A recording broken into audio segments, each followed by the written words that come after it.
Organic ප්‍රශ්නේ විනාඩි 10න් මාර ඉක්මනට කරගන්න ලේසියෙන් කරගන්න පුළුවන්. විනාඩි රචනා ප්‍රශ්නේ විනාඩි 9ක් යන්න ඇති මං හිතන විදිහට.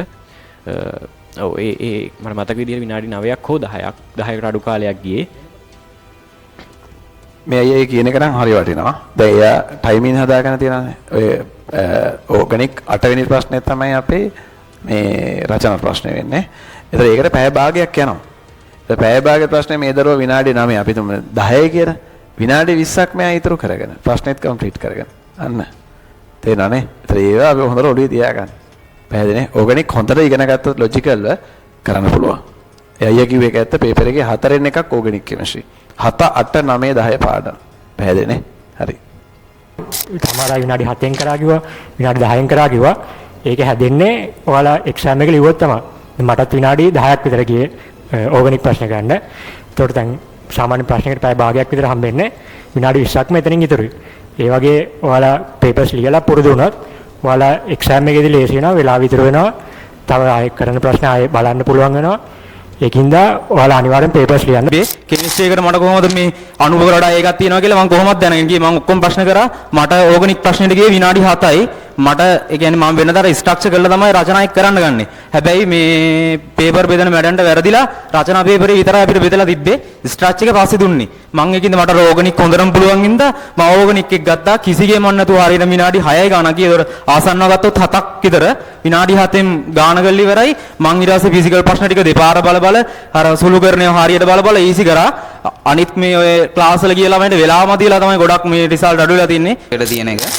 ඒ වගේම ඕගනික් වලස උගන්වලා මද්දසාර හරියට එද්දී සර් කියලා දෙනවා කෙටි ක්‍රම 4ක් වගේ දෙනවා. යාන්ගේ 4ෙන් තමයි ඒ රටා 4 තමයි ඔයාලට පේපරේට ඕගනික් වල ඒ 4ෙන් පිට අහන්නේ.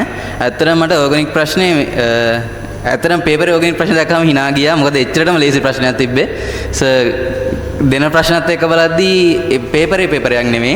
මම විනාඩි 5ක් වගේ යද්දී ඒක අර පේපරේ මාක් කරලා ඉවර කරා. විනාඩි 10ක් වගේ යද්දී මම ඕගනික් ප්‍රශ්න ලියලා ඉවරයි. මට මුල් ටික අර ස්ට්‍රක්චර් වල එහෙම අන්තිම හරියේ මේ කරන්න වෙලා මදි වෙලා තිබ්බා. ඒතර ෆිසිකල් ගණන් හදන පාර්ට් එක තිබ්බා. ඒක වෙලා මදුණා. මම ඒකට වෙලාව ගත්ත ඕගනික් එකේ ඉතුරු වෙච්ච වෙලාවෙන් සර්ගේ නෝට් එක ගැන කිව්වොත් නම් I think වෙන මේ ටවුන් එකේ කොහෙවත් නැහැ නෝට් එකට ගහන්න නෝට් එක.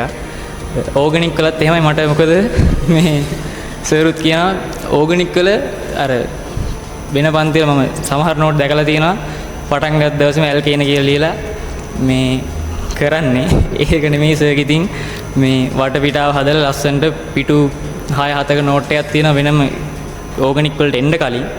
ඉතින් ඒ වගේ අර සර් කියන වගේ පියවර ක්‍රමයෙන් යන ඒක ඇත්තටම වදිනවා. මොකද ඒ නෝට් එක වටින්නේ අමතක වෙච්ච කෙනෙක්ට.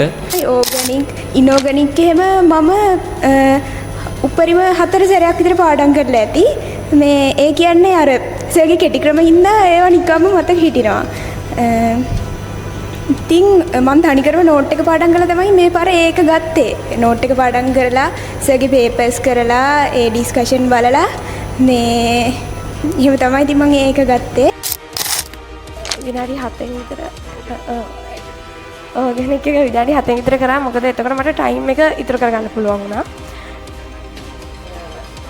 ඒකට විනාඩි 15ක් විතර ගියා.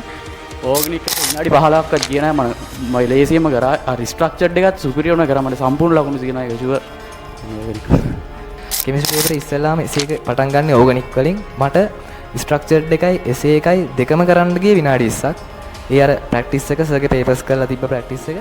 වැඩේ ගොඩනගා ගන්න සෙට් වෙන්න මේ 29 වෙනි බ්‍රහස්පතින්දා පස්වරු 4 සිට රාත්‍රිය 8 දක්වා IMS මහනුවර ඔන්ලයින් දිවෙනටම